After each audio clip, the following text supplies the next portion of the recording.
Welcome to today's video where we're looking at a Seiko Navigator Timer. Before I start, I wanted to thank all my subscribers, and if you haven't subscribed to the channel, please be sure to hit that subscribe button and the like button while you're at it. Anyway, so we have a Seiko Navigator Timer from the early 70s. This watch was introduced, I think, in the late 60s, and it's the second of the Seiko GMT movement. As you can see, it has a red GMT hand. This is the caliber 6117.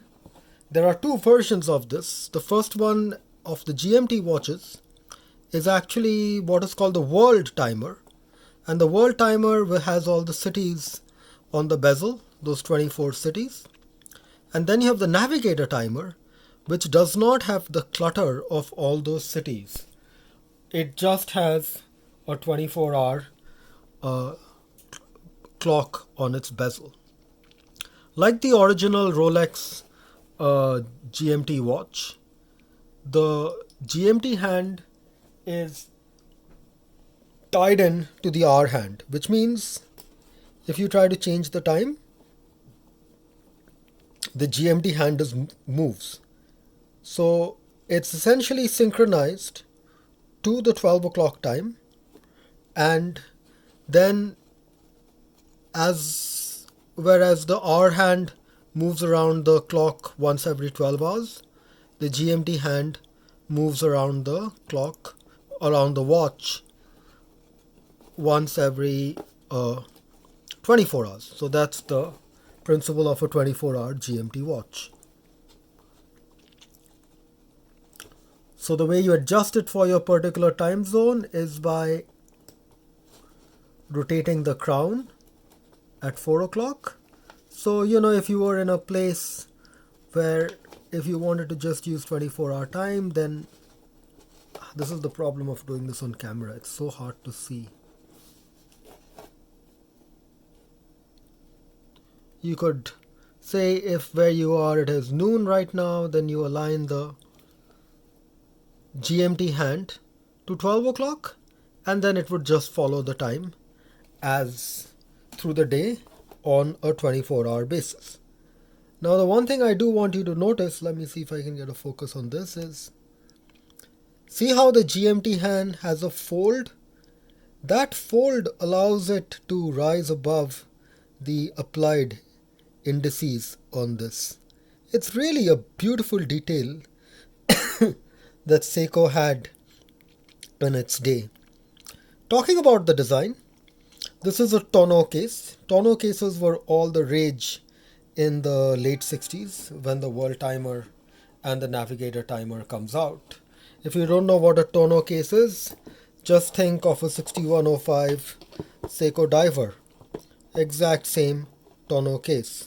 Now, if you don't know how a tonneau case Seiko diver compares, let's look at the 62 mass out here, and you can clearly understand how the differentiation occurs between the predecessor in terms of design language to the tonneau case design. So Seiko in the late 60s through the early 70s would use the tonneau case design in a lot of its watches. So that was really the rage.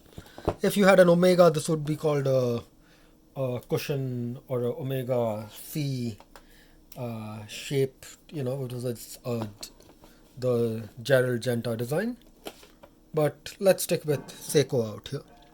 This was not a cheap watch for its day. This was about a $75, $80 watch, which in 1968 money in today would be about a $700 watch. So you could almost get the SPB 147 for the price of one of these watches back in the day. So for all of those people who keep saying that, hey, Seiko's producing insanely expensive watches and they need to start producing cheaper watches, guess what? Seiko wasn't really that cheap back in the 1960s.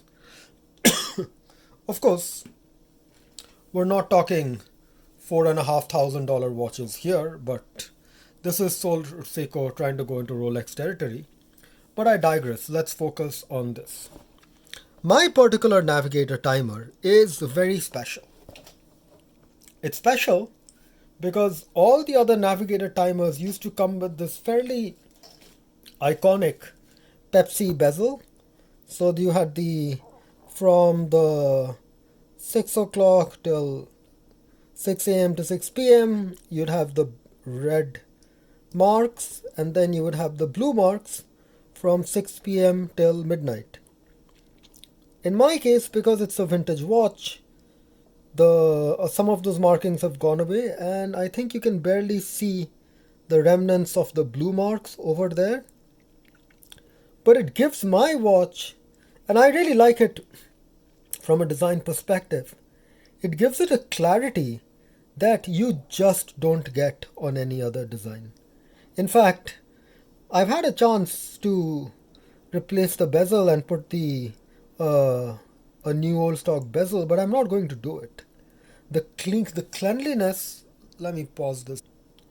The clarity that this dial has, because of the lack of the red and blue day and night markers on the 24-hour bezel, is just striking.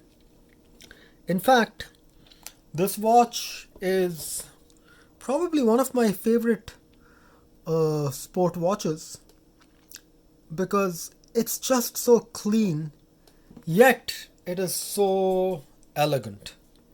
I think if the painted blue and red bezel were there, it would kind of make it look a bit more, not tacky, but really a bit more,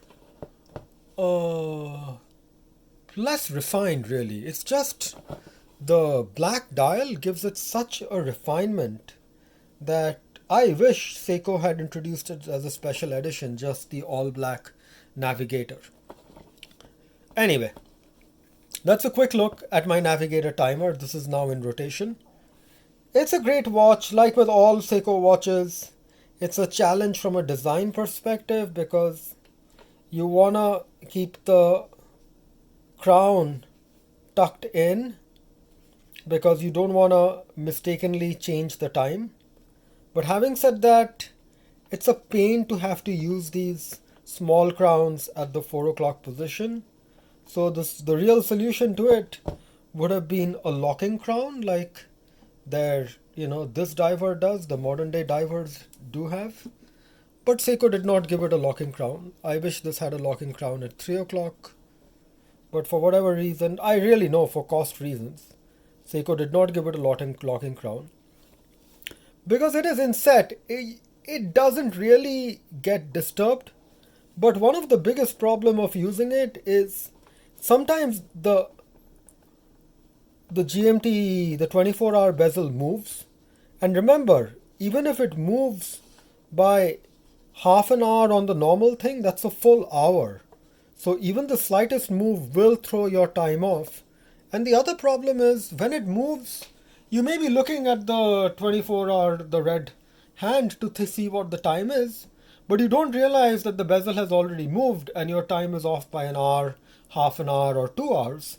So that is a little frustrating, but that perspective only a user can give you. You know, everybody who's just collecting this watch to put on their watch box, they won't really know because they're like changing it out every other day. But I wear this watch because for me, it helps to know the world time, the time in another zone. So even though it's very convenient, it is a little scary because when this thing moves, you may be looking at a different time without realizing that the time has already changed. Anyway, thank you for watching. I hope you guys enjoyed the video. And please be sure to hit likes and subscribe, and there's more videos to come.